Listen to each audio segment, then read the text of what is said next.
Hi everyone, my name is Whitney, um, and this is my introduction post for our intercultural communications class. Um, Let me look at the questions here. Oh, I am currently almost done with my first year of my teaching program with the end goal of becoming a SPED teacher. Um, I currently work at a school. I have always worked in behaviors or uh, caregiving for special needs children. And now I started working in a school last year and have decided that that's the route that I want to continue down. And I currently work as a behavior specialist at an elementary school, and I hope to stay at the same elementary school as a teacher and eventually the SPED teacher.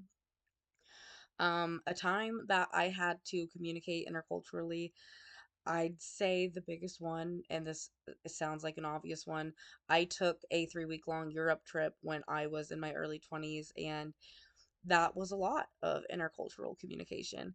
I'd say the biggest part of that is recognizing that other cultures have strong opinions on Americans and their culture, and not meeting that resistance to be kind to Americans with resistance to be kind to them, and just understanding that that is their culture.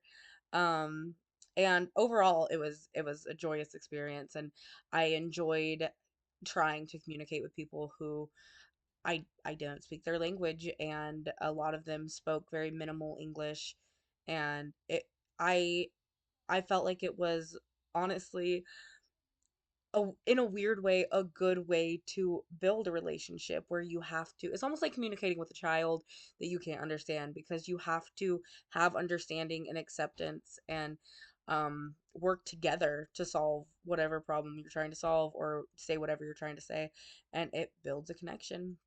um and lastly, identifying a person who I admire as a intercultural communicator, I'm gonna say my stepdad.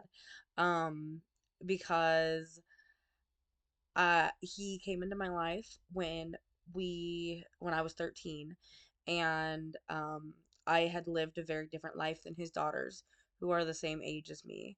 And one thing that I have always really admired about him is that he never shamed me for being the person that I was, or made me feel um different from his kids who had lived a pretty privileged life with understanding and loving parents. And he never made me feel different, even though I behaved differently and I said different things and I talked differently and I treated people differently because of my background.